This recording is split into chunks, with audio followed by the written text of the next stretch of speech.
Took a minute to grind this morning. That's not good. Come on in, everybody. We see you out there. I'm going to run over to my Facebook and switch things around before we really get started here. Just to try to avoid confusion. And I'm not up there yet either.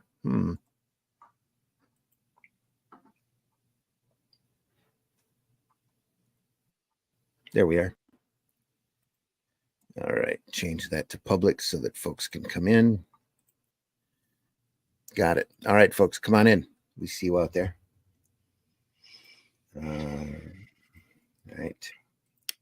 Comments are live. Comments are live. We're live. It's the 28th of June, 2024. This is Comics by Night.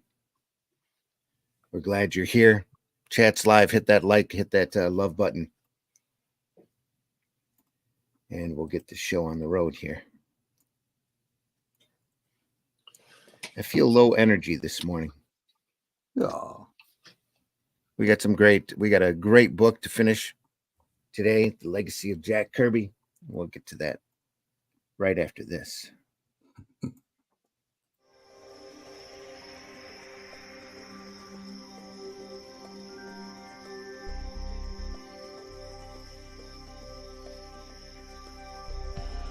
What was that? This is not a charade.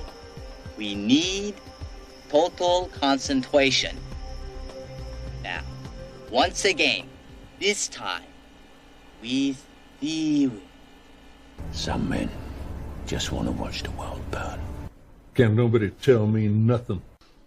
How dare you? Get off my lawn.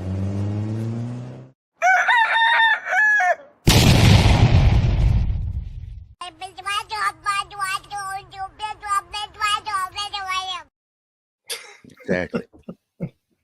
That's how I feel at the moment. Yeah, me too. Morning, everybody. We got a great book to look at. Welcome to Comics by Night. I'm your host, Randy Zimmerman. You can find my work, my comic work, over at aerocomics.store. We can find such great books as Paragon and Calico, which is a great fantasy title. A lot of fun. The Fool, superhero book, guy who dresses up in a funny outfit and fights street crime with a yo-yo and rubber chicken. Alice in Chains, a young girl breaks out of her test tube and escapes from the lab that created her, finding out she can shoot little chains with hooks out of the palms of her hand. You know, happy stories. Yeah, what an amazing thing to find out. All amazing stuff over there. And soon there will be a very, very limited amount of the Shadow Kingdom book available over at aerocomics.store. The overruns, we're just going to sell them out and get them on the way. So we hope that you'll pay it. Keep an eye on aerocomics.store. There's also a subscription service over there for $5. You can bounce around our ever expanding digital library, which is what I've been doing the last couple of days. So converting all of our print files into JPEGs so that we can load them up proper into Reader or whatever magic Luke's performing over there. Aerocomics.store there, though. Go over there and take a look. Also with me this morning is Mr. Glenn Fleming. Glenn, introduce yourself. Hi, everybody. My name's Glenn Fleming. I'm a writer, artist, and publisher, and I've spent 40 years in graphic design. What I was doing there, I've got no idea. And I've just realized, I keep telling people I've published 11 books. Well, actually, it's 12. I write about, it's probably 13 now. I write about sport, manned space flight, JFK assassination, children's books. I like to travel, as everybody knows. Easter Island, remotest place on Earth. Got a book about that. Humor books, science fiction novels, another one, and also a book about my dad, who was a paratrooper in D-Day. But relevant to this show, I wrote about Jack Kirby, my visit to see Jack Kirby at his home in California in 1988 and 1991. And if you contact me, you can get a film of the event. And if you go to fundmycomic.com, you can also get a copy of my character Hatch's annotated book, which details his life and how he came to be, and lots of published and unpublished artwork in that. You can also get one of them, which is a sketchbook. And I also publish Comics Unlimited magazine, which is a 100-page magazine about comics, which comes out every now and again. And in his spare time, he tries to sleep. Yeah, well, yeah, allegedly. Allegedly. All right. Also joining us this morning is Mr. Russ Leach. Russ, introduce yourself. Bloody hell. That was a lot of books. My name's Russ Leach. I'm a comic book artist from the UK. I don't have that many books sitting beside me, I'm afraid. I've got some old ones here. But, you can find out about me at russleach.com. Worked on all kinds of things in the past: Batman, Doctor Who, worked for Marvel, bits and pieces, Panini, Warner Brothers, all kinds of stuff. But now I'm focused on my own books. Only Death Can Save Us being a very important one. But right now, I'm on a sword and sorcery journey. As Randy suggested, there are still some books available at the Arrow store very soon, once they've gone out to the backers of the Shadow Kingdom. Wonderfully adapted by Randy. And there's more on the way. The Atlantean is on the desk right now. So there's more black and white sword and sorcery goodness on the way. Also, we have a publisher a Portuguese publisher in Brazil producing the books, Red Dragon. Go check them out. And also Critical Blast will also be producing retail versions of the stuff that we do produce for crowdfunding. So check all of those things out, or any projects, all the stuff that we're doing, all the work that we're producing, Sword and Sorcery, Robbie Howard, everything you want to know. Find out about that by being on my email list. You can sign up at russleach.com for the email list. It's very simple. I want nothing from you but your email, and I will keep you informed about all the projects and what's going on in the world of Russ Leach. russleach.com email list. There you go. That's it. That's the message for today. I'm gonna go through and clip Cleavon Little from Blazing Saddles real soon and have him go, excuse me while I whip this out. Show off all of our books. There we go. And we are looking at this fantastic hardback book, The Marvel Legacy of Jack Kirby. It's upside down. That was for our viewers in Australia. Yeah. A little bit more coffee, we might actually be competent. Here we are. Let me edit my name down to a point. There we are. So you can see that better. Look at that. That's Marvel nice Legacy of Jack Kirby. That's the wonderful slipcover. Lovely. To the book. There's the actual book. The Celestial on the cover. And more Celestial. It's wrap around. Oh, look at that. Look at that for an image. The sky is full. Yeah. Just fantastic stuff. Great work from this guy, Kirby. Oh, yeah, where'd we leave off? Yeah, who'd have thought? Didn't we leave off? Was it the Fantastic Four we left off there? Or was it the Inhumans? Oh, it was X-Men. We were at X-Men.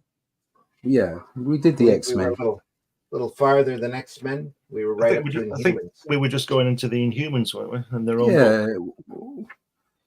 It was well beyond this. Yeah. Nice to see it again, though. There it is. There you go. There's a little. Let's just start at the beginning again. Who'd have thought that you'd have put a little tag in there to? Yeah. We'll run another 4 episodes going back over the book now. Yeah. Inhumans, Kazar. One whole page dedicated to Kazar with Craven. Look at him go. Man. Look at him go.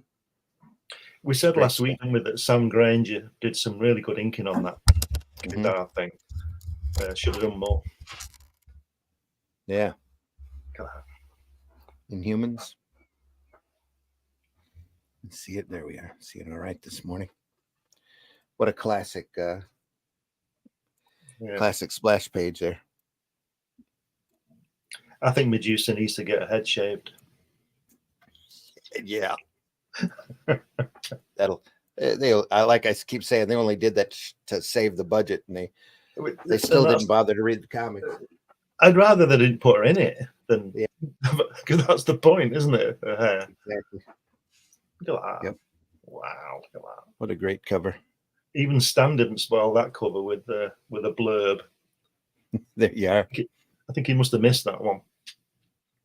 You know, because I would expect a flash over Crystal's leg saying, "You got it, true believer," or something. You know. Yeah. Yeah, that's quite a clean cover, isn't it? Yeah. Brilliant. One family meets another. Right there. All these great pinups that he did, the different Inhumans. When Kirby's writing the FF, he writes like, I don't know who wrote the 24 series, but he writes like they do in the way of, he'll introduce a character and you go, wow. And then the next character that comes along is twice as good as that one. And then the next one's twice as good as that one. It just keeps escalating all the time.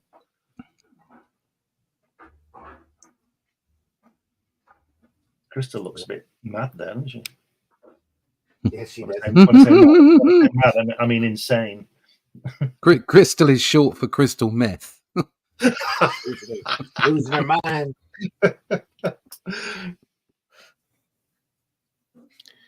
Just imagine being a young, impressionable kid and running across all these characters. Just phenomenal stuff. I was that kid. Yeah, I remember it well. Yeah, I do. This is where I came in. Well, a bit before, but this is just why my brain has never been right since. My big Kirby wow moment was, I think it was New Gods #2, where they pull Seagrin out of the bay, and never saw Seagrin before. No. And you're like, who's this guy? This guy's cool. What the heck? And he's dead? What do you mean he's dead? What's going on here? I always thought Mantis was a great character that was only in a couple of times. Yeah. Look at Triton swimming there. A lot of crazy, great imagination here. Yeah.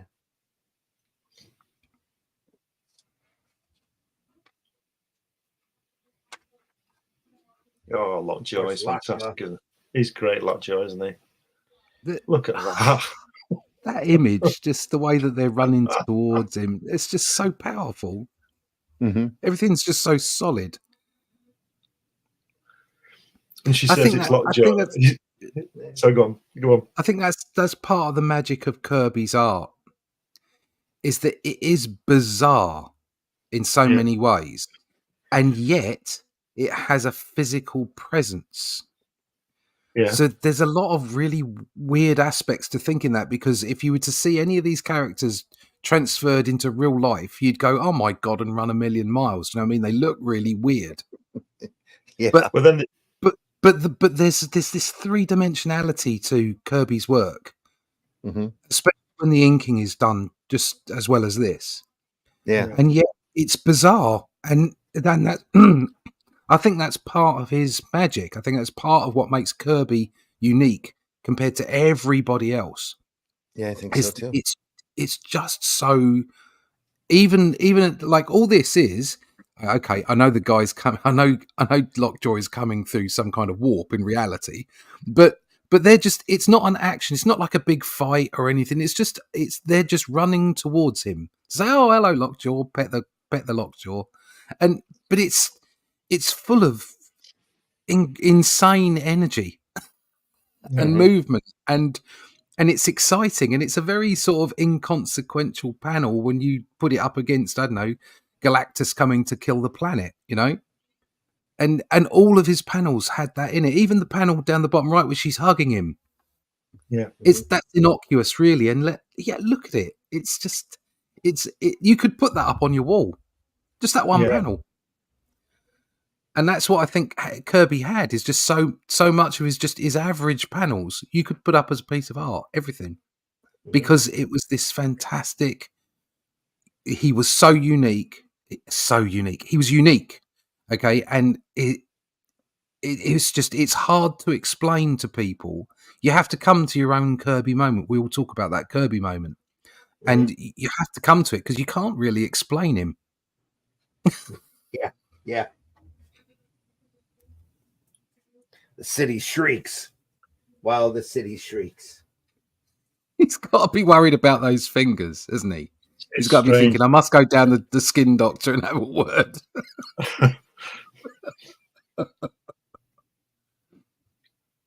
You know, people talk about Lee and Kirby as being sort of Lennon McCartney of comics. I don't think that's right.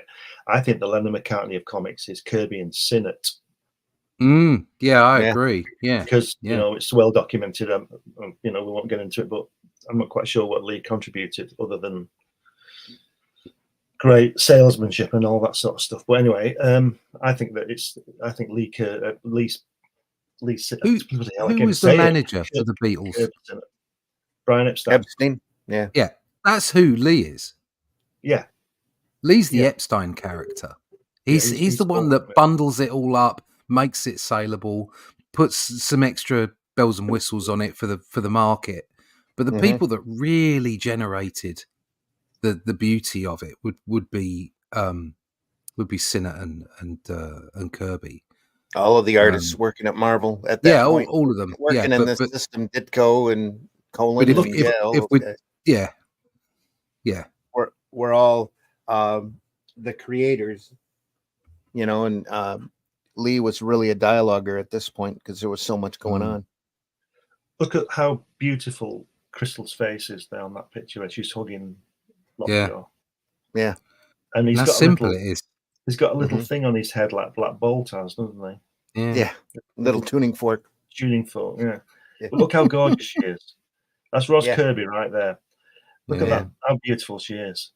And that massive dog that could eat anybody, and it's licking her face, you know. It's just fantastic. Blow. Yeah. Who be neck? And then they ruined him, didn't they, by having him speak. But there you go. Did they have him speak? Yeah, he was somebody. When did Lockjaw speak?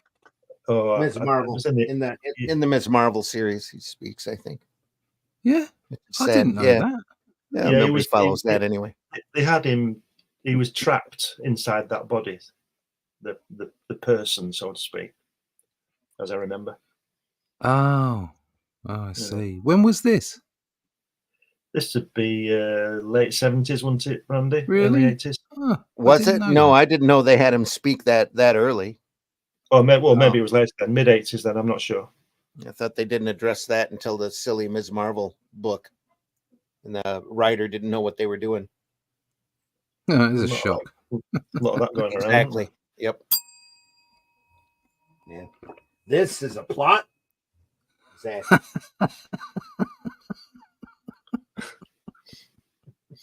It's great. I mean. Not Brandeck, people. Might have to dig those up one of these days just to look at them. I don't think I've got very many of them, but got them. I've still got my Not Brandeck #1 from 1967. Still got the actual one about. Blimey. Back when you can actually poke fun at yourself. Yeah. And not trigger everybody. Some great work in there from Marie Severin, as you know, and John Severin. Incredible, yeah. Some great stuff in there. And Kirby, which is why he's here in the book. So yeah. At least he sets everything off, doesn't he? Yep. That's his cover there, right, Kirby? Yes. Introducing Forbush Man. My Esposito. Irving Forbush. Yep. Guy with a pot on his head. It shows you Kirby's they're fantastic photos, but it shows you that he had a humorous side as well.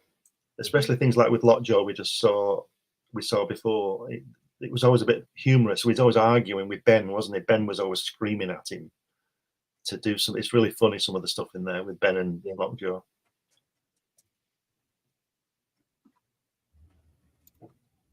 Small series of covers.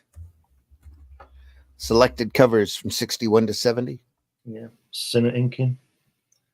Fantastic. I had that Thor issue at one point. Ended up selling it. Those green guys jumping out of that helicopter, spaceship, whatever it is, I'm sure I've seen them in a Kirby monster book somewhere. But on this one, they've got guns. They've moved on a bit. They look like a green version of Korg.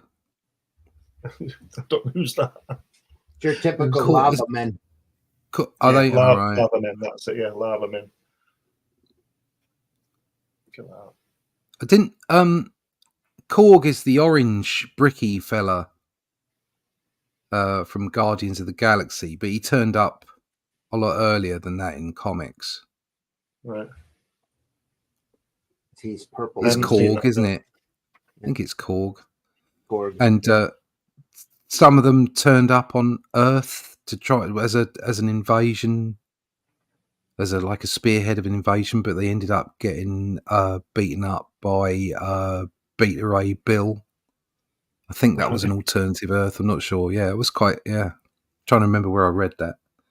Bonkers stuff. Yeah, Strange Tales cover. Sal Brodsky inking. Yeah. Stop him, my pets. Yeah. The ants are saying, "Have you seen the size of him? You stop him." They're pretty big, aren't they? They're bigger than Ant-Man. Yeah.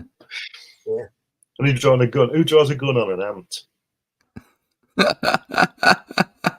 Bang, bang, bang, bang, bang, bang, bang. Damn, I missed. Yeah, there's 9 million more. Look at that. I think that guy with the gun's Kirby again with that hat and that tie. Yeah.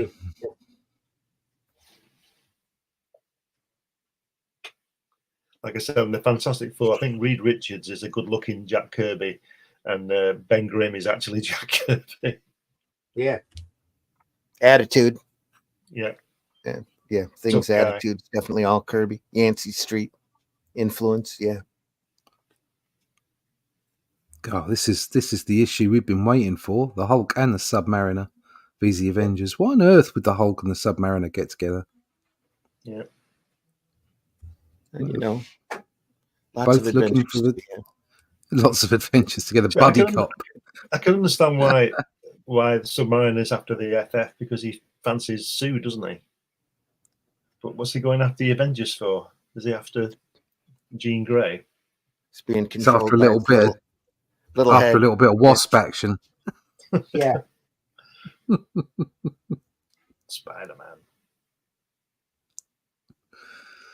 He just hates them air breathers in general, except for Sue And the Hulk, obviously. and the Hulk. Yeah. Well, Hulk would be what they call today a useful idiot, wouldn't he? Yeah. Well, there was such a great run with those Defenders. If you've never read that, the first 50 Defenders are just incredible, because I've got Doctor a di- Strange would keep getting Yeah. the group together, and then at the end of their adventure, everybody would be pissed at each other, say they'll never get back together again, and leave.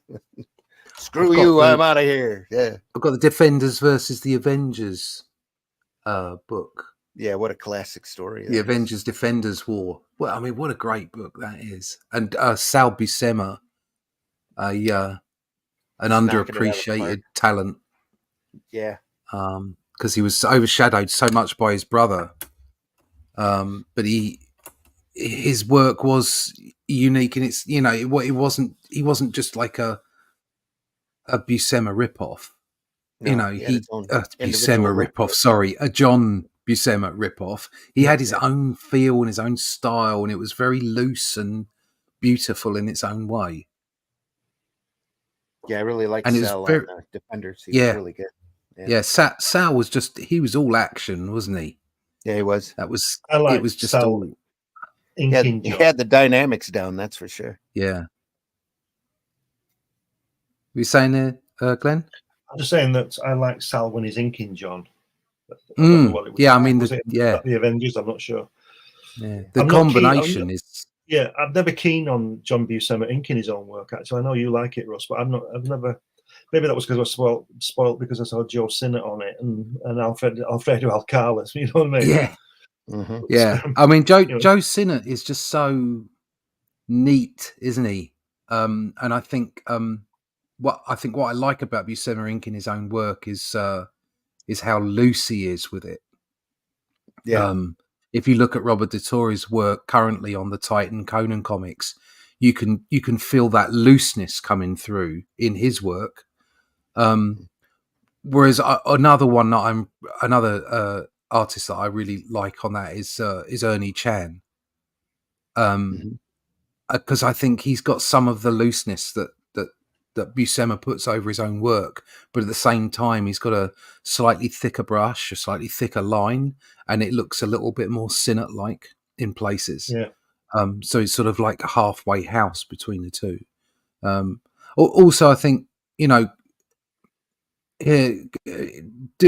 brushing his own work, Buscema brushing his own work on Conan, okay, is a completely different thing to him doing his own on, say, Fantastic Four.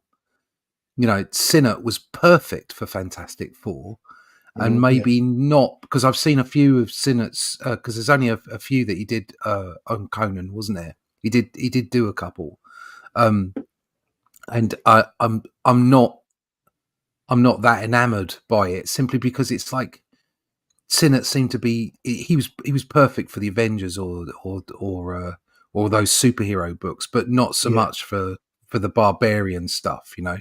I mean, it's still always a fantastic job. He can't fail but be excellent.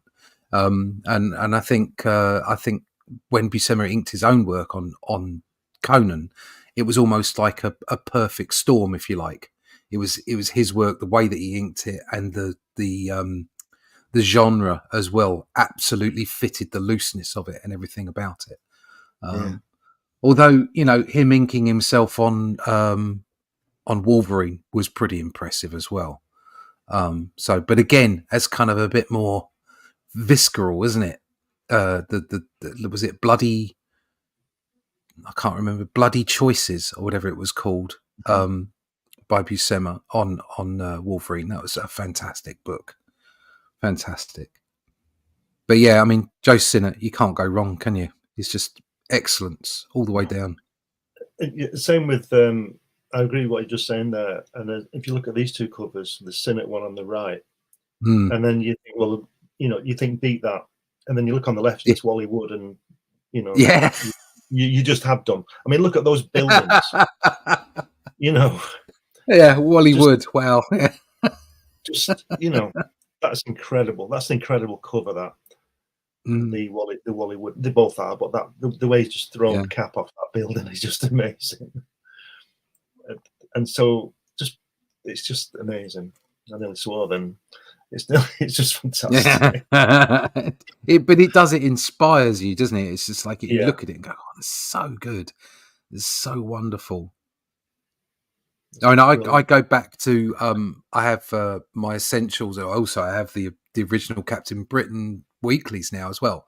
But I go back to the essentials, and there's my Fantastic Four, where effectively, for the most part, it wasn't completely unbroken, but Sinnott did this whole run of Fantastic Four with different artists, different pencilers, and yet it just looks this such great consistency. Well, they brought him in after, they brought him back, didn't they, after Kirby left, to make it look like Kirby's work, I think. You know, to give there was that, but that was I think that hit me most. I wasn't that much of a fan of the Fantastic Four when I was younger, but the artwork, the storytelling, and the presentation in the reprints of the Buscema Sinnott run on Fantastic Four is probably my deepest influence, to be honest. Because it was one of the first things that I remember. I mean, I had other comics prior, and obviously, you know, they have a place, but that's the first time that I know something hooked me. Something really, really hooked me. And of course, it was surrounded by fantastic art. You know, you had Herb Trimp, and Buscema did a run on Captain Britain as well. And then in the back, you had Steranko, and, you know, this too much goodness. It's wonderful, isn't it? The best of the best. Levi says, "Morning, gents. I can catch you live at 5 a.m., but not at 9 on Sunday." Glad you're here, Levi. That's because you've just got in from the club. You've just rolled in, haven't you? That's what it is. Hello, folks. I think the movie's inside my head. Yeah. Think of the dimensions of director he might have been. He might have been too good and not easily controlled. Orson Welles' curse. Yeah. Kirby was right person, right place, right time. I mean, Yeah. with all of the skills that he acquired before this, this was just the ideal point for him to let loose. And Lee was too busy, and Martin Goodman especially, was too busy to sit there and try to wheel him in. They just let him go. So you got great stuff like this. Yeah, it'll never happen again. Not like that. I doubt it. Yes. You know, I've noticed on these Fantastic in the Four covers, indie comics, maybe. Yeah. Hopefully, yeah. These Fantastic Four covers, there's something going on, and Kirby is not afraid to either not put the FF on the cover of their own book, like he did a couple of times with the Surfer and all that. But look at Galactus here on this one. He's not afraid to give them like a secondary role. As like on the previous one with Black Bolt. Black Bolt is what we look at. Do you understand what I mean? Yeah. He he's the way I can't explain it. It's like this. It's like the Fantastic Four aren't even in their own book a lot of the time because of the power and the magnitude of what Kirby's throwing in your face with the villain or maybe even another hero. Mm-hmm. You know, it's just wonderful that he would have that confidence to do that. That X-Men one there with the Sentinels. I mean, what do you see? You see this guy going to, reaching his hands out. The Sentinel. Where are the X-Men? Oh yeah, there they are at the back. You know what I mean? The Xavier down here in the corner. Yeah. Yeah. It's just that brilliant. Doctor Doom one as well. That's a great one. He's reaching over the city and Daredevil's with them. Yeah, and Daredevil's at the front of them. He's leading. Yeah, in the middle. Yeah. Yeah, it's brilliant. Yeah. It's absolutely brilliant. Yeah. Well, DD front and center because his sales were lackluster. So they wanted to promote him, the FF and the Dr. Doom around him. It's classic stuff here. Look at that. Another great cover.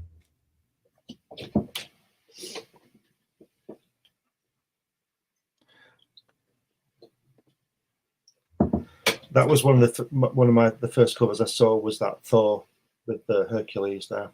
Yeah. When I was about 8 or something like that, I saw that. Mm-hmm. Absolutely brilliant. See, and there's somebody else who's good at inking Kirby. John Romita, that Hulk, Submariner Hulk, top left. That's John Romita inking there. And he's obviously good inker, enough for Kirby to consider him to do in New Gods. Yeah. Imagine that. Romita was top notch too. So I mean, because he couldn't get John Romita in time, we had Vince Coletta, and then of course the great Mike Royer came along. Mm-hmm. I just wish Mike could have inked those first few copies, issues. He said, Levi says he did get up for the day at 5 p.m. yesterday. Yeah. Galactus versus Sphinx Fantastic Four issue cannot be erased from my childhood. There you go. Yeah. It was not Kirby, but it was the start of FF for him. Yeah.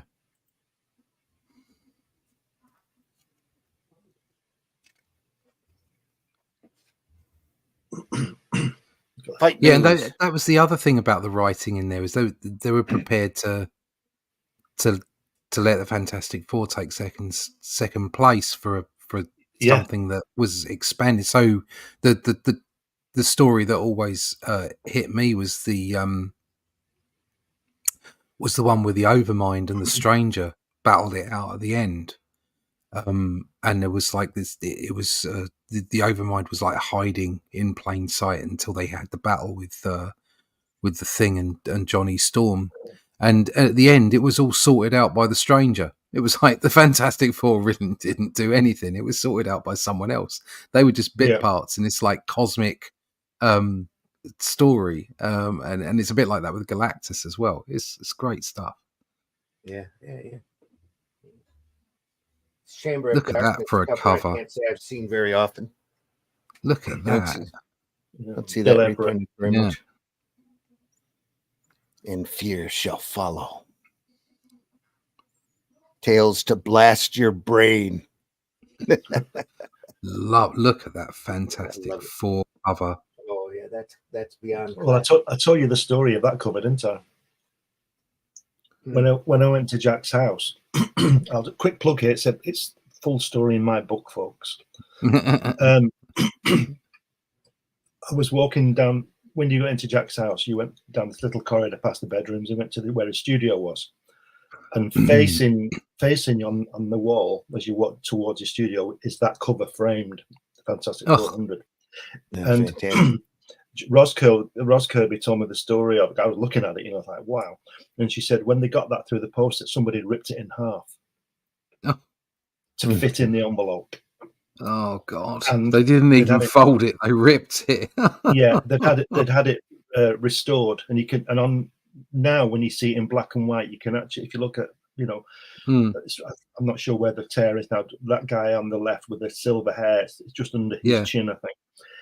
You can see at the edges, on the bleed, you can see where it's been put back together again.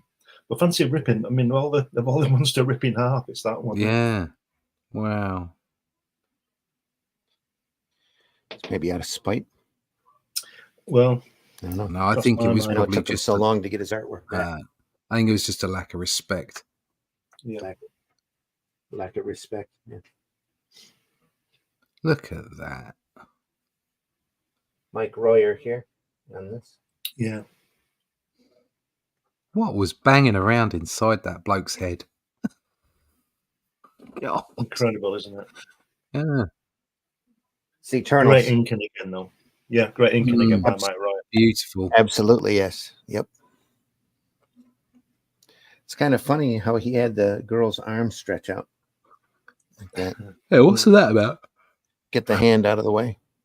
So yeah, but it's all a bit weird as well. It looks like it might be. Has she got stretching abilities? Maybe. Yeah. Brilliant, isn't it? Yep. The Return of the King, 75 to 80, 78. Oh, another classic. The meter again. I think the other thing about Kirby's style is it's a perfect example of why you shouldn't draw from comic books. Yes, exactly. Yeah. You should. There's no harm in copying to get your eye hand going. Do you know what I mean? And when you're younger or when you're first starting out or whatever. But you should not use comic books as a frame of reference for correct anatomy or scene building or whatever. You can use them as inspiration, but you should work out the rules for yourself so that you can produce your own style. Because Kirby's work was incredibly stylish. But I mean, anatomy-wise, it was weird and wonky in places. And that's fine because it worked. But you shouldn't use that as a set of rules of how to draw. You should work it out for yourself and come up with your own style.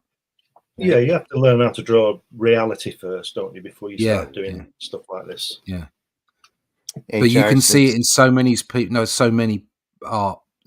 pages that you see out there where you can. It's obvious that people haven't really learnt the basics. They're just looking at other people's artwork and going, "Oh, that's really cool. I'm going to draw like that," and then things get missed.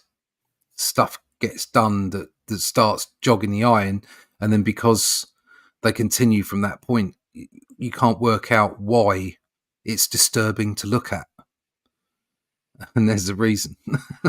It's like drawing limbs behind limbs and things like that, and just knowing where things are, and the not following any of those kind of guidelines internally for yourself, and just following the stuff that you see on the printed page. It can make your artwork go really wonky. And I've done it myself. I had to readjust the way that I viewed my own art some time ago to appreciate where I was going wrong, what I was doing wrong.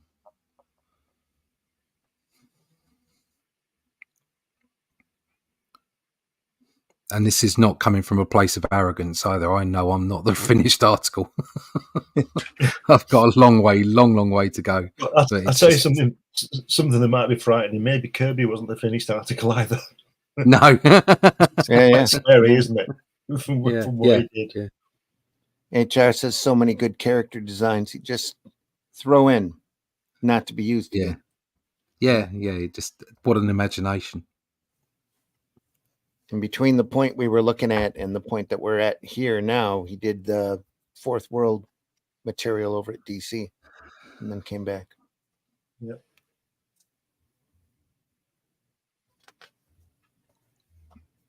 Oh, God. Just look at that.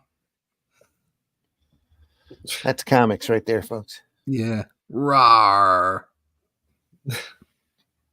That's all you can say. I'm not sure a monster punching somebody through a tree would say crash. But then again, it's Kirby, so we'll let him go.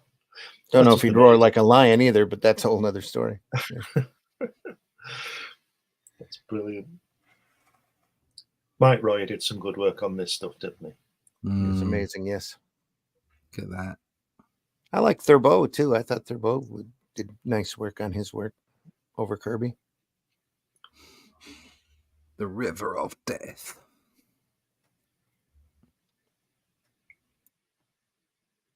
Great Falcon there. See, Mike Royer did a sort of a Dave Gibbons on this Kirby work because he lettered it as well, didn't he? So he got 2 checks, which I think is a really great move. Well done, We Mike. always like 2 checks. Yeah, 2 checks is good. 2 checks Gibbons. Yeah, he would see Mike would see Kirby's. I've said this before. The best person to be, apart from inside the office, so to speak, would be the letterers because they'd get the raw artwork. The inker got the artwork lettered. So Mike Royer saw this stuff before he lettered it. You know. Yeah. It's just fabulous. Never had any appreciation for this stuff when I was growing up. It was just, oh, that guy. Really? Yeah. Oh. Yep. It took me a while to really appreciate his Kirby's look and genius. And you just can't get enough of it. But back in the 70s, you know, we were all collecting and swapping comics in the backyard, and suddenly Captain America got all blocky, and here's a guy with his face in his stomach. What the heck? You know?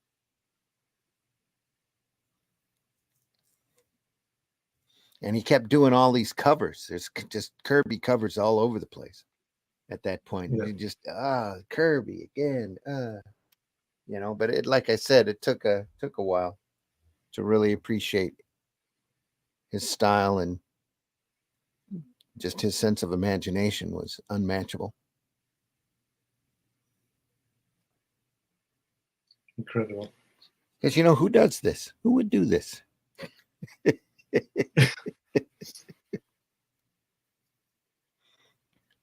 Kirby wanting something cool to draw. Here we go. Let's put his face in his stomach, right there in his chest.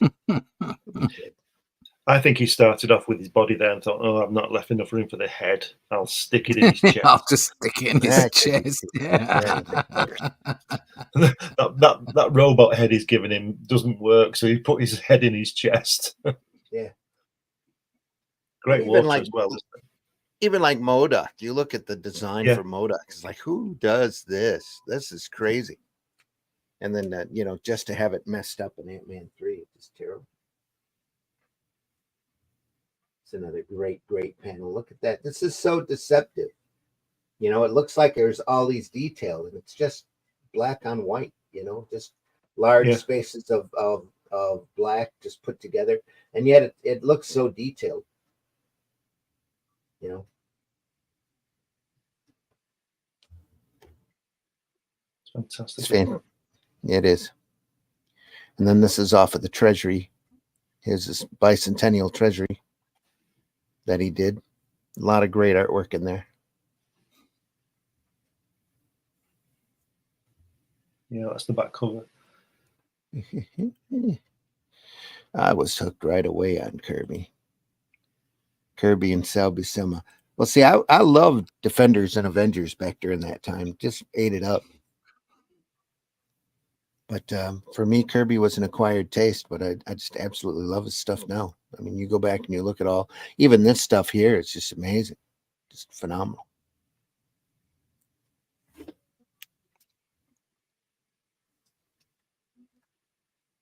Look at that.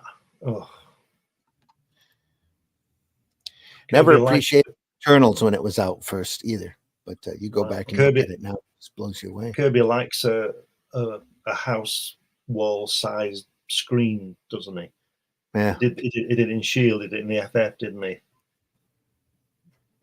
Giant control room type of thing. Yeah, blow the reader's mind. Put in a 2-page spread. It's huge, Yeah. celestial. Yeah. Just crazy good stuff.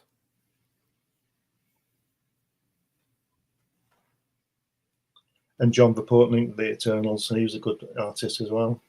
Yeah. He died Another too great young. iconic cover there. Yeah. And Alien had already come out, and Chariots of the Gods was raging. Just fit right in. This is before Alien. Are you Alien sure? Yeah, positive. This is 76. Alien was 79. Okay, I stand corrected. Chariots of the Von Daniken books were out by then, though. The Chariots of the Gods. They came out in the 60s, didn't they? Yeah. Yeah. Kirby was a big fan of that stuff. Because there's, in Alien when they go in the spaceship at the beginning and there's that guy who's dead, that big skeleton guy. That's in Eternals, isn't it? That there's a drawing. I'm not sure whether we'll see it in this book, but there's a drawing that's obviously taken from, and Geiger saw it, and those kind of people. They are Mobius and all those people must have seen that because it's more or less a copy. You can't get enough of that 2-page spread there. Incredible, isn't it? And there's another one, a double spread with of a spaceship, isn't there, in this series? Yeah. Look at that. Night of the Demons.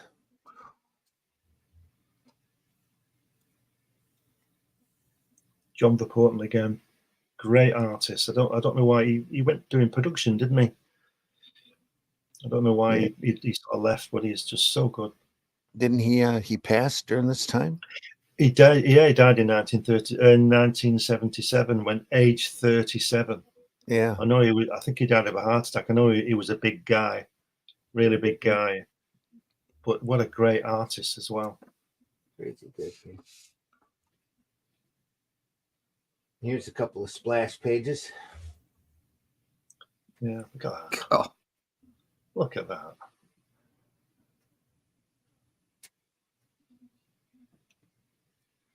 Look at that. Just amazing. Ajax and Circe.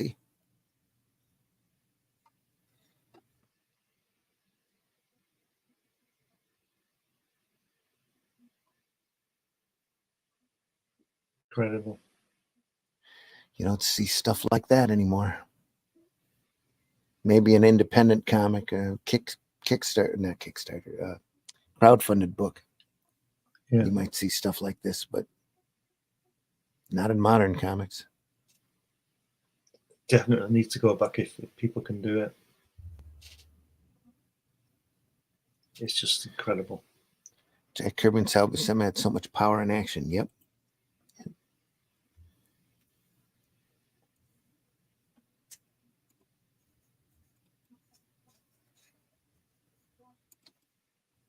You can tell he's having a lot of fun, can't you, drawing these things? Oh, yeah. Yep. I'll just Look sketch at this that. over here. Look at that. Wow. Look at that. Incredible.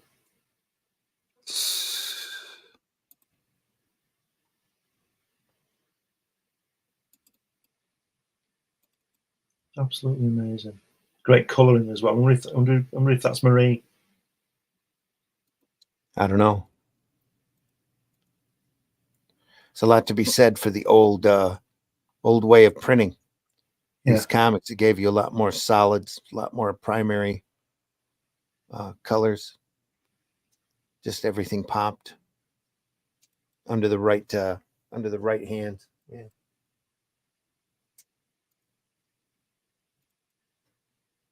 That's great. Incredible.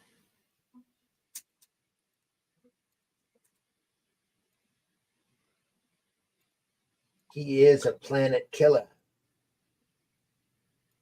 Engraved on his thumb. It's the formula for world destruction. If Earth fails, Earth dies. You know his head with those sort of long lights on the top of his helmet, this guy. Mm-hmm. You know, the white areas. Yeah. That always later on Close Encounters, which came out, a year after this. You know, when they're talking when the spaceship lands and they're talking to them and they've got that keyboard thing and the lights, the notes. Yeah. It reminds me of that. Mm-hmm. It does. Hmm.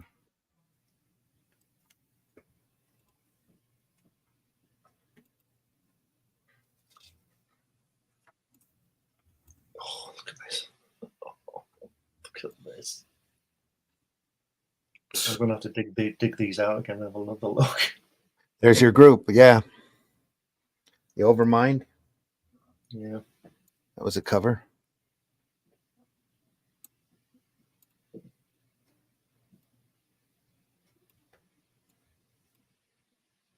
Wow. And then, of course, Look at that. there's some Kirby craziness right there. Wow. Now that is It's bonkers, isn't it? It's almost animated. Yeah. I love Kirby's guns as well. They never draw the same one twice. They're always different. Everybody's got a different gun. Yeah. Why would you do that? I think some of that may be down to speed as well. I mean, he was knocking this stuff out. Of course, yeah. And when you have to sit there and go, right, I've got to get this gun right for everybody, it means you have to do a design of it and then do at least not a 3D model, but you have to like draw it in 3D so you kind of understand how the bits work so that you can refer back to that gun every time. When you're if you're drawing 5 pages a day, you don't have time for that. No. You just got to make it fun and cool and energetic and get to the next page as quickly as you can. That's what I'm doing with my Second World War book, is having to draw the rifles and machine guns and get them accurate because I'm showing something that actually happened, you know. But and again, it's a different the way that you're doing the book and the output of the book is a wholly different way of approaching it. Yeah. You know, he's on the clock and he's got to produce the most exciting stuff he can for the retail sector as quickly as possible. And he's just going bang, bang, bang, bang, bang, bang, bang, bang, bang. Oh, that's a gun. That's a gun. Yeah. What the hell? Looks good. Yeah. So you can, and the thing is he gets away with it because it's just so damn brilliant. Yep. I like this particular image. It's great the way it's like the reader. We have startled these guys the way they're turning around. They've seen us, you know. Yeah. And what are you looking at? Incredible. Yeah, Exactly. You've got a gun. We've got 9. 9 guns. Look at that.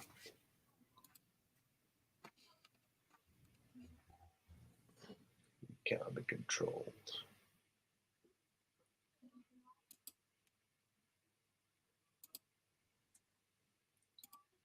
The killing machine. With his silver pants on. Or silver leggings. Wow, look at that. You can see the difference in inking here. Frank Giacoya here. Yeah.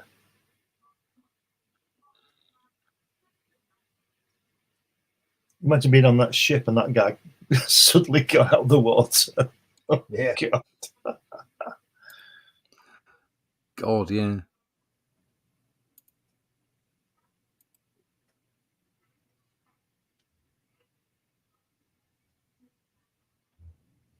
Look at that.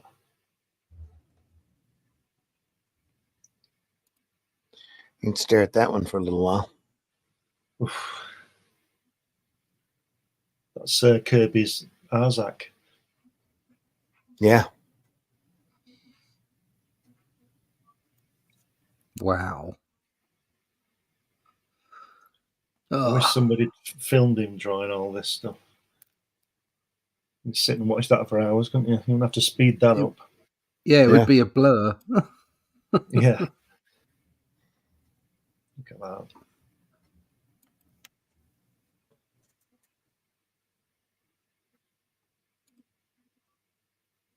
They're the decks for a rough welcome. It's the dragon here. It's just amazing. Not to mention the cityscape below. Yeah, well, that's just sort of given, isn't it? Yeah. Look at that.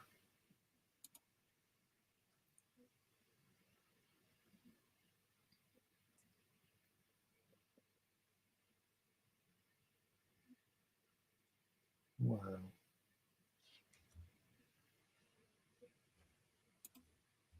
Black Panther. I'm just going to have him fight a giant toad. Yeah. Got this thing about toads, hasn't it, and frogs? There's a toad in the Eternals as well. Look at those hands.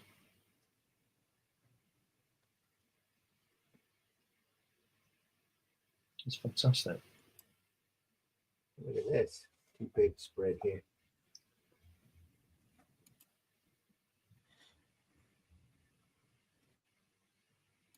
So which one's the smart one in the room? Yeah. He should have a pipe. Yeah. He's got one of those little pork pie hats, but it doesn't fit. Yeah. Got a hatch. Yeah. That's an amazing face on that creature. Just Yeah. He doesn't look too pleased, does he? So he's making everybody fly around in a circle. Mindless creatures, you have removed me from the hatch. I must return to the hatch.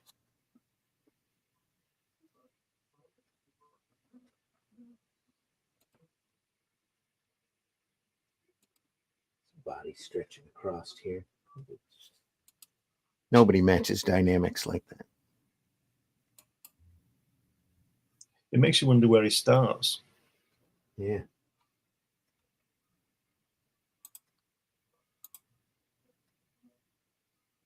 Well, center focus on this page, center focus on that page. Yeah. You know, a couple things to you, a couple figures to unite it. Takes you a minute to even see the girl here. So much going on.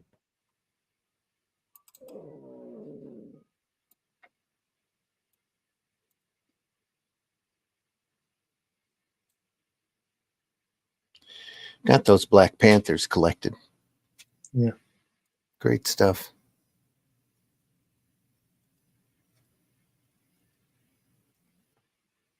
Look at that wham. King Solomon's frog. Yep.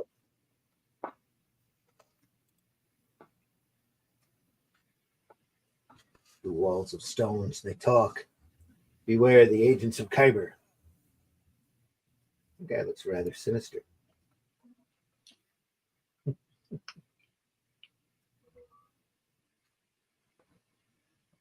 Black Musketeers.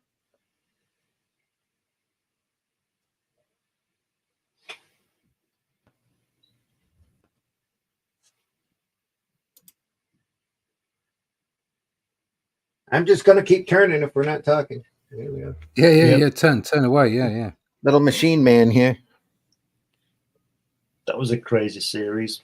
Machine Man. He's a living robot. Yeah. The best, one of the best drawings of Machine Man is when they arresting him, when he's I think it's a splash page. I'm not sure what issue. I think it might be issue 1, and they're pulling him away from the viewer, and he's got his. I don't think he's got his face on.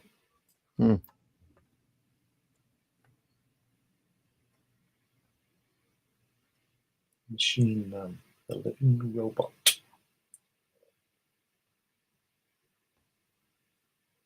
God. 10-4. And you see in comics history at this point that Kirby's he's at such a different level with imagination and the design work and stuff. It usually takes these companies a good 10, 15, 20 years to catch up to what he was thinking about doing. Yeah. And most of the time the audience as well. Because none of these books sold incredibly well. Some of them sold better than others, but a lot of these series during this time were lucky to run 6 to 12 issues, and then they got canceled because of lack of sales. But these characters always end up coming back. The themes and the stories that Kirby did and always, affect the universe later. Sometimes, like I said, a decade or so later, takes them to figure out what Kirby was actually, doing with the work. It's another great 2-page splash there. Yeah. Devil Dinosaur and Moon Boy. That Devil Dinosaur was supposed to be an animated children's Saturday morning thing. Yeah, they changed Moon Boy to Moon Girl and did. They've done a couple seasons of that lately. Right. But it's not the same. It's not Kirby. Look at that Triceratops there. Just amazing. Mike Royer was busy, wasn't he? Yes, he was. I think I read in the Kirby Collector that he was expected to do 3 pages a day, but he had to letter them as well. Oh, I bet he never saw his wife for 10 years. Not a fan of too much text on the covers. It's not needed. Yeah, they figured that out. I agree with that one. I don't like the text on the covers. Well, you don't like an overabundance of text anyway. You look at some of these 70s comics, and that there were times, when with McGregor and some of these writers, that the writing got to be almost equal to the pictures. Yeah. There was so much verbiage on the page. Claremont, yeah. I remember McGregor going off on a couple of almost full page prose pages in the middle of his stories. You turn the page and go, oh, text to read. Yeah. It's Devil Dinosaur covers. Just, again, great stuff. I'm sure I read somewhere, I think it was Stan Lee, I'm not sure, said that if anybody puts more than 20 words into a word balloon, they're not telling it right. Somebody like that. Yeah. I mean, I suppose there are exceptions, but I can see the point of that, because it's got to be direct and to the point. You don't have the, well, if you're going to explain everything, it's a book, isn't it? Mm-hmm. You're not using, if you put in 50 words in a word balloon all the time, I don't think either the artwork isn't working or you're ignoring the artwork.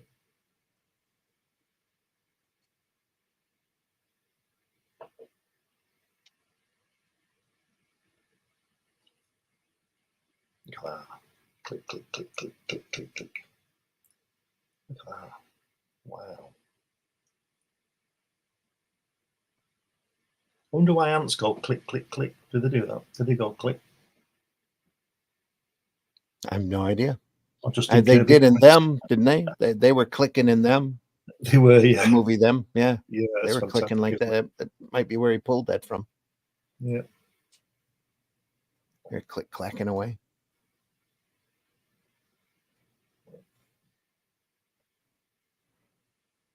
These hairy creatures with modern faces. Yeah.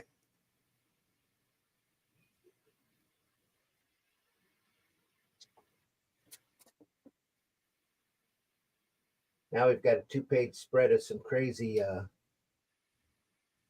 psychedelic mind-blowing here. Wow. It's a bigger monster than Devil Dinosaur.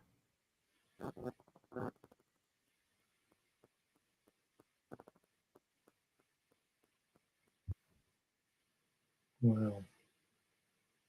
There isn't really anything you can say, is there? He's getting Not much. He's getting a bit Steranko there, top left, with those eyes, isn't he? Steranko and Ditko. Look at that.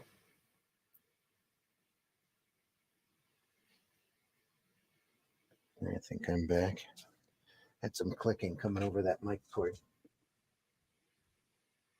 Yeah, just look at that. Who thinks of this? Amazing.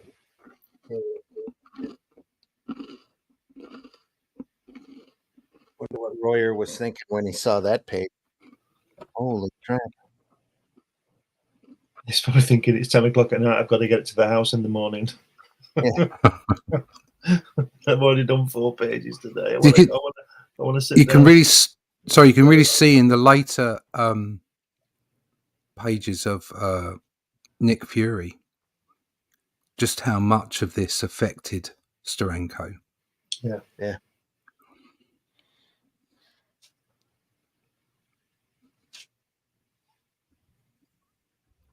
Look at that. Liberty Legion. What a great team. Do you know, I've never seen that cover before, that Liberty Legion. Oh, yeah. Marvel Premiere was pretty cool. They were trying out all sorts of different things through that title, and that was a companion team to the Invaders. We'll get to the Invaders here. There's a couple of Invader covers over here that are iconic. But yeah, they've spun Liberty Legion off of that. Tried to do something with that and it never caught on. Had 2 issues in Marvel Premiere.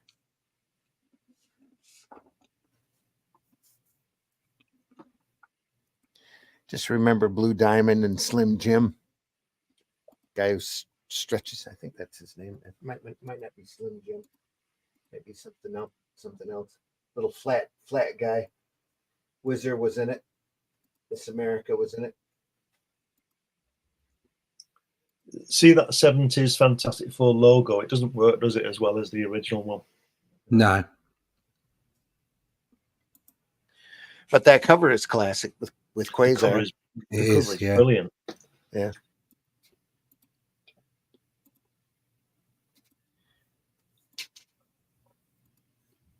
Mission into Madness. Back when Iron Man had a nose for a little while. Yeah. Here's a couple of Invader covers that are iconic to me. I love these. And again, even though I didn't appreciate Frank Robbins' artwork at the time, I love the series. The series was great. Look at that Union Jack. Isn't that fantastic? Union Jack. Yeah, love that. They were over in England for quite a few issues. Yeah. Even if he did look like he had a mankini on. Yeah, why has he got a knife? Why does a guy like that need a knife? It just knock you out, wouldn't it? Is that Bucky there? Yeah, it isn't it? Cap and Bucky. Yeah. Bucky and Toro were part of the Invaders team. Right. Toro, the torch of a boy. So that was the original Human Torch, the android Human Torch. Yeah. Yep. That was in the Invaders. Yeah.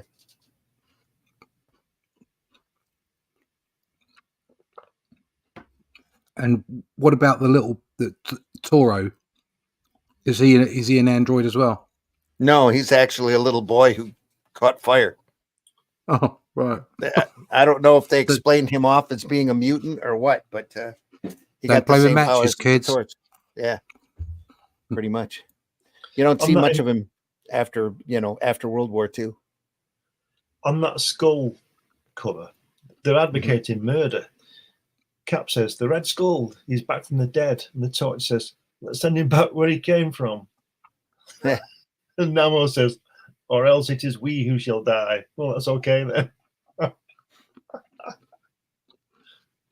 Buy bonds. Yeah. Help pay for the war you didn't want.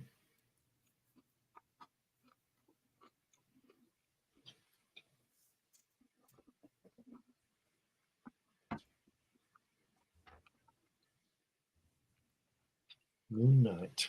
Wow. Doing covers for everybody back then. It's Marvel Spotlight. Just as Moon Knight was coming in.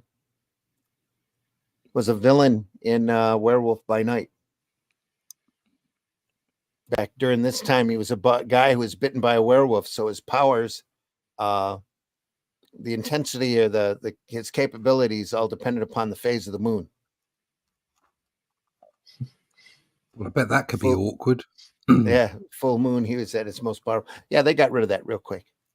If you look at that Hulk cover there, inked by Jack Abel, he's really changed that Hulk face. I can't imagine Kirby drew that.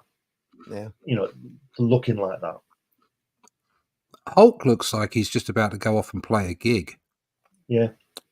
He doesn't look particularly ferocious.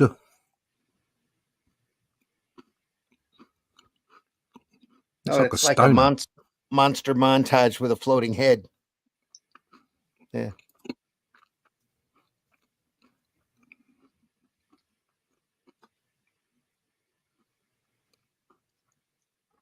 Never had much appreciation for Jack Abel's inks during this time. He wasn't on his game, shall we say.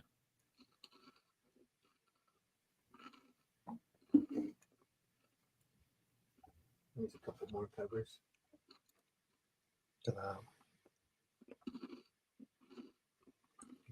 If this be death. You've seen it. They didn't complete that title. If this be death, they were supposed to. This tag here must have fallen off. If this be death, where be lunch? That was the name of the story. Look at that. That Thor doesn't look very good, does it? Look at his arm and his leg. It doesn't look like it doesn't look right, does it?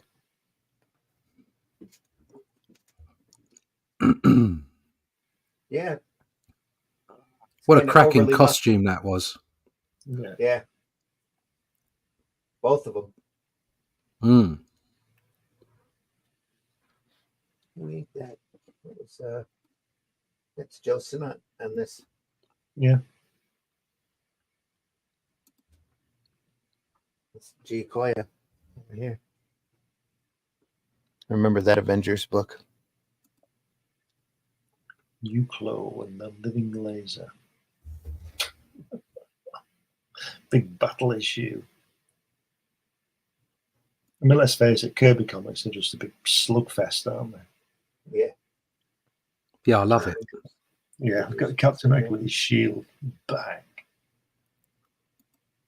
There's some great when they did when they put Cap in, was it Tales to Astonish, and he was in the Second World War. I think when he would throw his shield or hit somebody, the gun would shatter as well, wouldn't it? Because of the power of it. Absolutely brilliant. Those were good stories. Yeah. Could you imagine whacking somebody and holding a machine gun and the machine gun fires into little pieces, because you smashed it. Yeah. You might run away at that point, yeah. Yeah. Yeah. You might say, oh, God.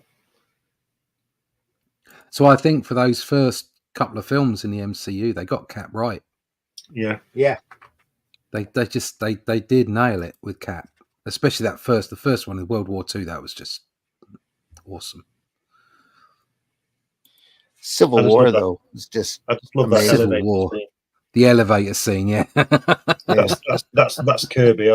And the way when he jumps out, he sort of spreads his arms and legs like a brilliant, to Kirby, absolutely brilliant. But just the opening with them on the with the ship, that was Cap to me. He's talking to Black Widow like it was nothing, opens the back of the airplane and just walks jumps out. He doesn't have a shoot. He didn't take a shoot, did he? He says, nope. Nope. I've not seen all the film, but the elevator scene. Yeah. The guy who gets in and apologizes to him because I don't know what he's done. He's done something. He apologizes to him, and then he's going to stick that thing in his head, and he says, "Nothing personal, Cap." It's just great. It's just great the way he apologizes first. He's going to kill him, in about 30 seconds, but he apologizes to him first. Does anybody want to get out? Yeah, that's brilliant. That's Does just brilliant. anybody want to get out? Just classic, though. That's Captain America all over. That is possibly one of the finest scenes in the whole of the MCU. I think that scene and the one in Civil War where they're all running at each other in the airplane, in the airport. Yeah. And that's full on comics. That's full on, being a kid. Spider-Man turns up. Yeah. That whole airport fight is just classic. Such great stuff. It's such a pity that they ruined it in the last few years because it was amazing. They did a good job. For the purists, you need to sort of, relax and sit back and understand that this is a movie version of what we love. It's not going to be perfect. It's not going to be exact. It's never going to be like that. It's another representation. And for that first 10 years, they did a grand job. They really did. They did a fantastic job. Got really close. Really close. Halfway through Endgame, they were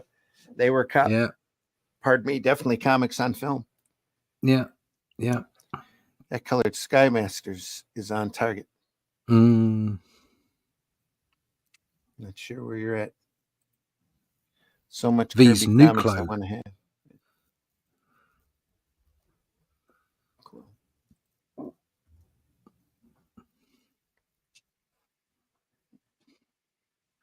It's starting to get towards the end here, folks. Great covers. Again, I can only speak about the elevator scene.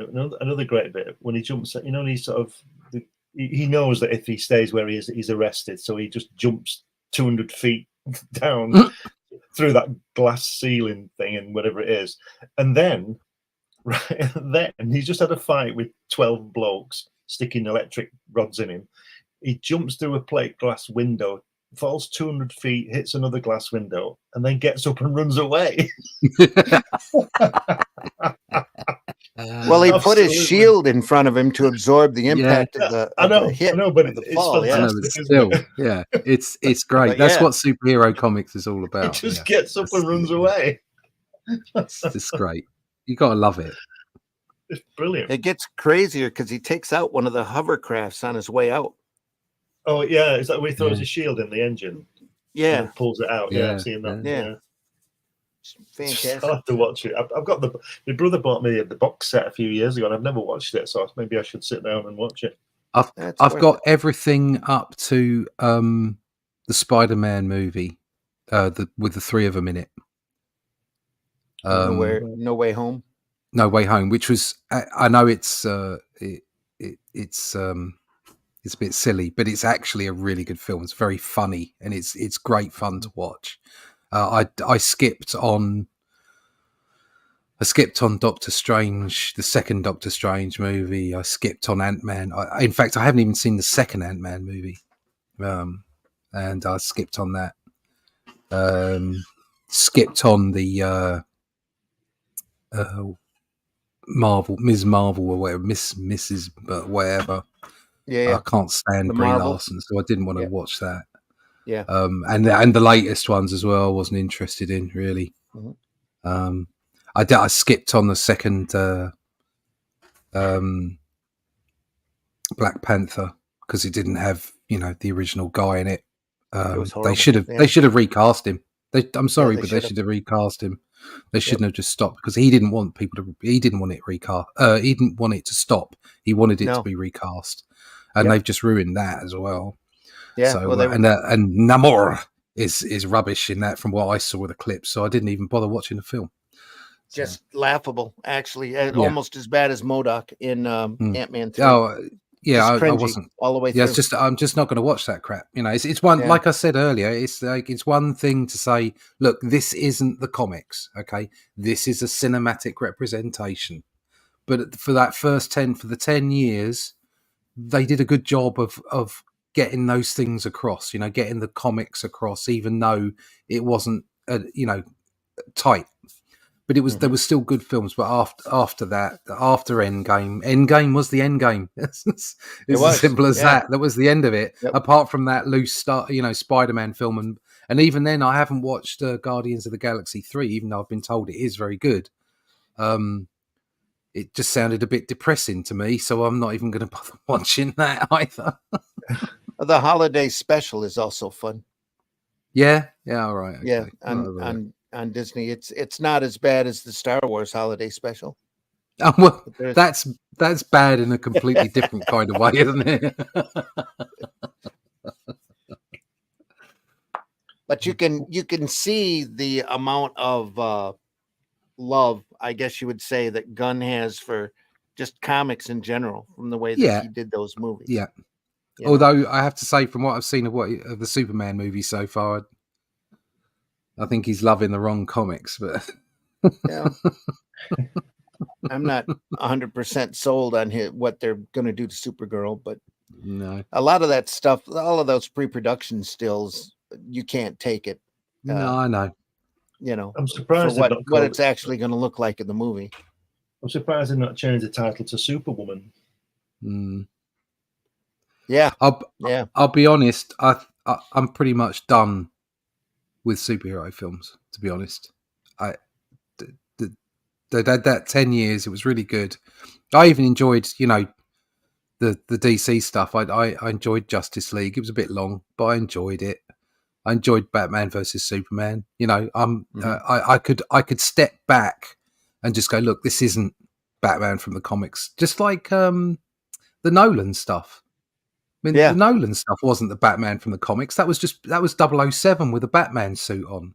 It was great fun, and it was done in the right spirit. Do you know what I mean? Right. But now it's all caved in. It's like I've lost interest completely. I'd rather watch a cowboy film. Well, they've gone out of their way to kill the property and the ideal behind the what the movies were about, and that's a major shame, because they literally took a multi-billion-dollar franchise and flushed it down the toilet. Flung it down the toilet, just like with Star Wars. They're never going to totally recover. They might do another great movie or two, but it's never going to reach the height that they had. They had everything there in the palm of their hand. Yeah, everything has its time. Do you know what I mean? Everything goes out of fashion eventually. But if they'd have carried on at the same standard that they were at Endgame, they'd have had another 10 years out of it, making billion-dollar movies. Yep, many billions of dollars in movies. But they just crapped on it. So fine, I'll go back to my comics. Not that I ever left comics in the first place, but you know what I mean. It's like, I find myself with far more reading time now. You go back and you dig up the old stuff and just look through it and read it. But like I said, when I was on holiday, I went back and went through 2 compendiums of Savage Sword of Conan, the Dark Horse ones, 1 and 2. I went through 2 through 2 trade paperbacks of Conan from the Savage from the Conan the Barbarian monthly. So, and I'm going to go back and get stuck into some Thor, and I'll reread that. As I was saying earlier, I'll reread that Defenders Avengers War as well, and there's so many great classic storylines you can go back and read again. And of course, when you read them when you were a kid, you pick up different things when you're an adult, right?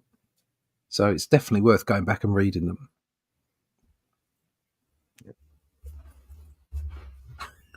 Oh, look, there's the proper Valkyrie. Yeah.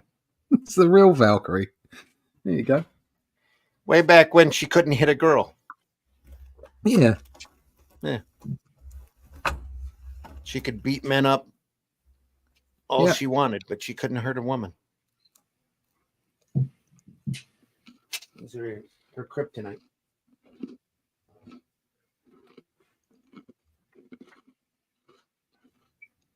Yeah. Oh no. We're at the end.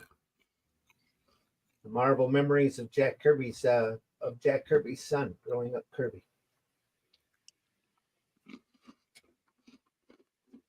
Yeah. You don't see that picture very often. Much courtesy of Neil Kirby. Jack at his board as a young man. Look at that.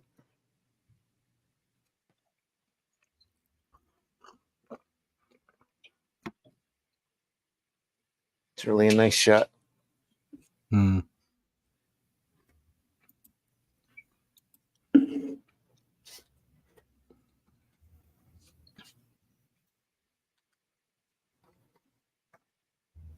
That's a lovely picture.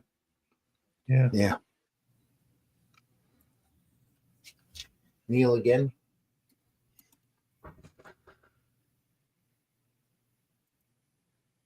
It's probably Neil up there. Yeah.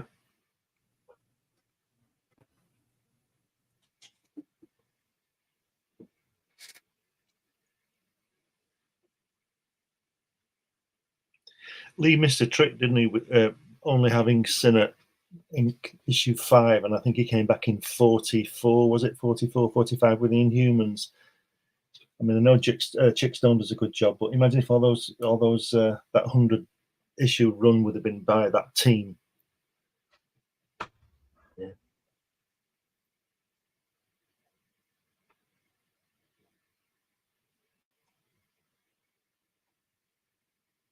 Here's Jack at Neil's wedding.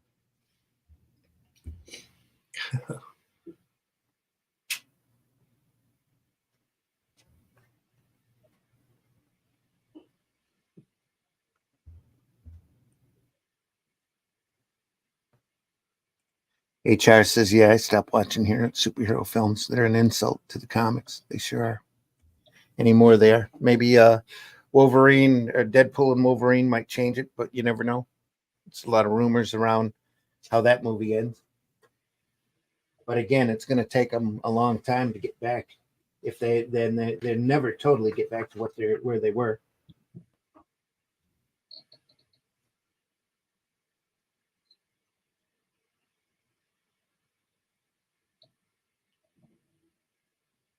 California sun. A great shot of Kirby there at the end. At his board. Yeah.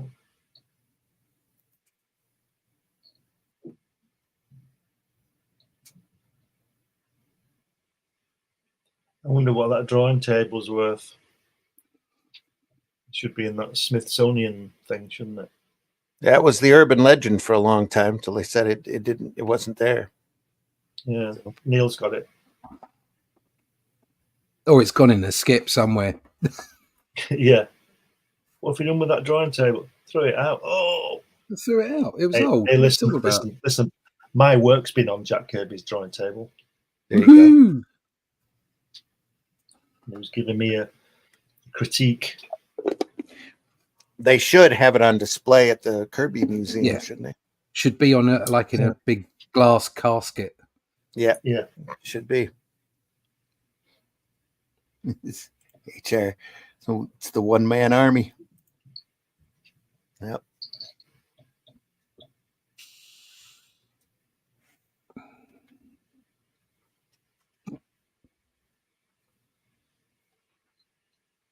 And we end with what if the original Marvel bullpen became the Fantastic Four?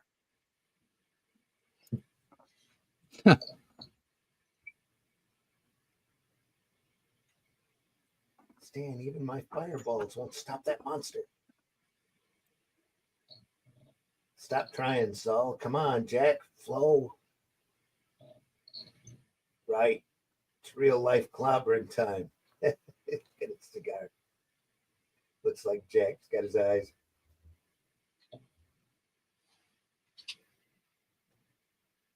That's classic. The board. This will hold him until the others in the night table. As for Jack Kirby, hardworking artist, life is a flurry of frantic pencil pushing in anticipation of the hidden change which will transform him into the Thing. Great.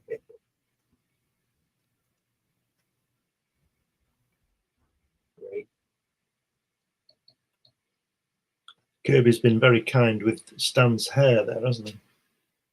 Yeah. That's it, folks. We're at the end of that book.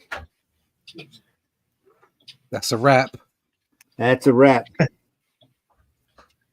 I think we should just go over it again for the next month.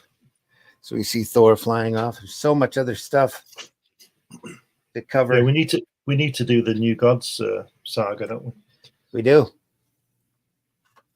New God Saga. I've got a couple of copies of the Kirby Collector that's got a lot of his pencil work in it that we can go over. But this Sunday,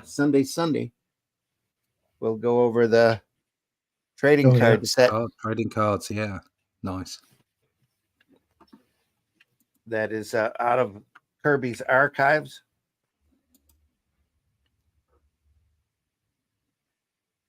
Jack Kirby, the Unpublished Archives. As with all of Kirby's creations, the Space Master blaster vehicle should overpower anything in the galaxy as it zooms past deadly meteors and asteroids towards the sun.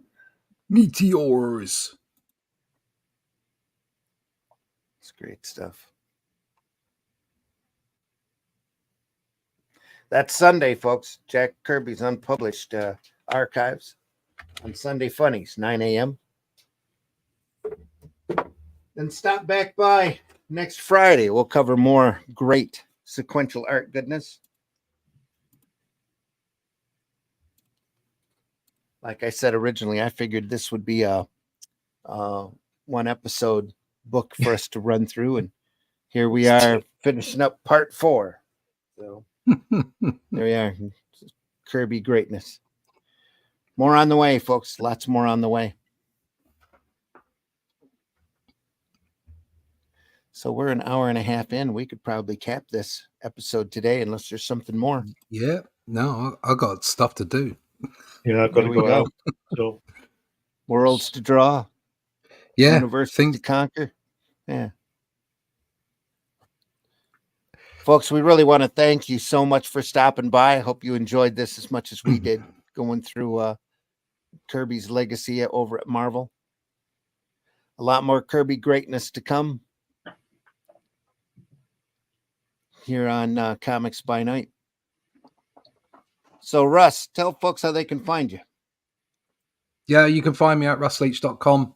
Sign up for the email list there so you can find out all about the upcoming Atlantean and Cull versions of the Shadow Kingdom that we'll be producing. And there'll even be some bits and pieces about some other projects, but mostly the Atlantean. So check that out at russleach.com and sign up for the email list there. Cool. Glenn, tell us how they can find you. Yeah, you can find me all over the place. The best thing to do is just Google my name. If you go to Amazon, you can find all my 12 books on there. And I thought it was 11, but it's actually 12.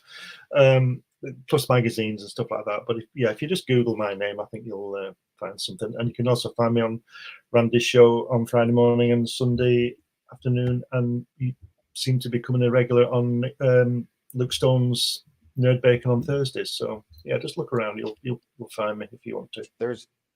Thursday morning at 9:00. Yep. Yeah. Make sure you go over to Amazon and look at the different editions of Comics Unlimited that are available as well. Yeah, get all sorts of stuff on there. Buy these books. Buy them all. Buy them all. This is if you want the best one. Nothing to do with comics. Is there a best one? Yeah. Well, this is the best one at the moment. That one. That's my trip to Easter Island, full of fantastic photographs. Nothing to do with comics, but I'm proud of that one. All right. And folks, I've been your host, Randy Zimmerman. We do this every Friday morning at 5 a.m. Look at some great comics by night. And then Sunday morning as well at 9 a.m. We do Sunday Funnies. where we look at the more unusual material that inspires us, the great stuff that keeps us going. We are archived over at the Indie Comics Network, over at the Comic Book Black Belt and the Randy Zim YouTube channels. Go over there and enjoy. The entire archive is over on Indie Comics Network, as well as a lot of other programming. Go over there and take a look. Lots of stuff to listen to and lots of enjoyable content there as well. Folks, we ask that you go visit your local retailer, take a look. You don't have to read those modern comics if that's not your thing. It's not, they didn't make them for you anyway. But anyway, go over there and look at those boxes, his back issues, the black and white magazines that your retailer might have for sale. There's a lot of really incredibly great sequential artwork, absolutely evergreen and timeless as well. Just as enjoyable as when you read it when you were a kid, or if you didn't read it, you've got a lot of great discoveries ahead. Go through those black and white magazines, those old issues, reading copies. You don't have to slab them all the time. They're there to be read and enjoyed. So please do that. Let us know if there's something out there you want us to cover. We appreciate your input as always. And thanks so much for stopping by today to take a look or to help us look at this great Kirby book. Like I said, a lot more great stuff to come. So you can find my work over at aerocomics.store. And while you're there, take a look at the other offerings from Aero Comics. We are a group of independent creators doing our own IPs under one brand in order to help gain recognition here in this crowded comic market. There's a lot of books over there, every one of which has a quality standard that I'm personally very proud of. So go over there and take a look. Let's see. Other than that, if you're a retailer, contact us. We have retailer rates. Aerocomics.store. We'll be happy to set your store up with stuff that you can sell from our library. We appreciate you looking. There's also a subscription service there. If you want to go through our digital, ever-growing digital library, there's a lot more stuff on the way for that as well. When you get a chance, also stop by fundmycomic.com. Take a look. You can see Hatch annotated there from Glenn. Still offered the Fool book campaign. I think it's still up there because I haven't taken it down, even though it's available over at the Aero Comics store. You can get a copy of The Fool through fundmycomic.com if you want. There's the Shadow Kingdom isn't up there at the moment, but there'll be more editions of that available. If you missed out on that campaign, we'll try to make that product available to you again here very shortly. So in the meantime, folks, take care. Have a great weekend. Be good to each other. Remember that these stupid social platforms are more anti-social platforms anymore. But this art form deserves your love and your constant. If you're entertained by comics, tell people you're entertained by comics. Don't be afraid to point out the books that you love over top of the books that aren't the same quality as before, or don't do it for you. It's so easy to spread hate out there as opposed to talking positive about this art form. And there's so much great material out there that deserves your attention and for you to take a look at and to inspire you as well to do more work in this art form. Hating ain't creating, folks. Hating ain't creating. It's just a little dopamine fix that goes away after a while. And then you either have to get more or you get wise and you start doing your own work or start reading those books that you remember that you love. So, or you get out and start playing video games or who knows. Anyway, but don't do that. Comics are a great art form. They deserve they've been around for so long, and this art form is never really going to totally die, but we're just in a little bit of a hurt at the moment until the next big thing comes along, which will be any time now. Folks, thanks again for stopping by. Leave this industry in better shape than what you found it, please. Be good to each other. you see somebody out there in need of help them as much as you can. Well said. Thank you for another great show. Thanks, Levi. Thanks for stopping by. Appreciate it. And anytime you want to join us, Levi, you're more than welcome. Just get a microphone and a camera and let me know. You're always welcome on here. There's a lot of folks out there that have invitations, and very few people want to get up this early in the morning to join in. All right. I think that's it. Okay. Yeah. Anything else to say? Folks, take care. Look at the other Indie Comics Network programs. Take a look over at Comic Book Black Belt, RussLeach.com. Over at Amazon, look for Glenn B. Fleming for their work, aerocomics.store. Thanks again for stopping by. Deeply appreciate you. Appreciate everybody that watches us after the fact as well. Try to catch us live so that you can be part of the chat. We'd love to hear from you. Or add a comment at the bottom of whatever platform that you're watching us on and let us know how we're doing. And if we're doing a good job, if you're entertained by us, tell your friends. Let's get some positivity out there into the market. Let's show some great stuff off. Let's remind people how great comics are. Take care, everyone. We'll see you very soon. See ya on the next one. Thanks for done. Holy shit. That is the craziest thing I have ever seen. And I'm Dennis Quaid, and Dennis Quaid has seen some shit.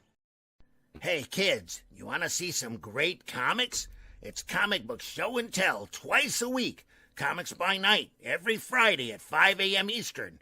And the Sunday Funnies every Sunday at 9 a.m. Eastern on the Indie Comics Network YouTube channel. Void where prohibited, not available with any other offers. Side effects may include loss of boredom and a sudden urge to read more comics. Check with your doctor if a sudden rash appears.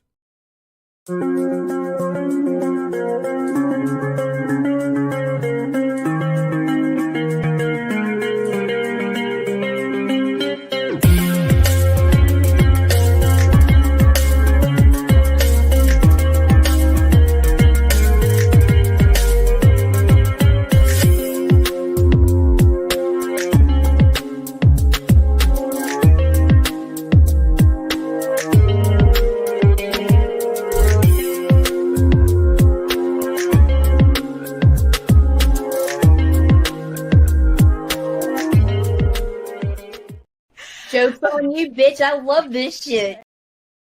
Oh, you silly, simple bastard.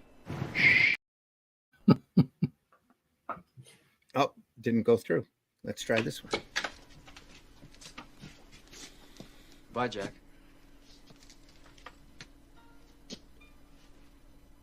We really shook the pillars of heaven, didn't we, Wayne? No horseshit, Jack. No horseshit. It means you're a catcher, not a pitcher. Hey, everybody, we're all gonna get laid. Taste the biscuit. Taste the goodness of the biscuit. Taste the honey sauce. Taste the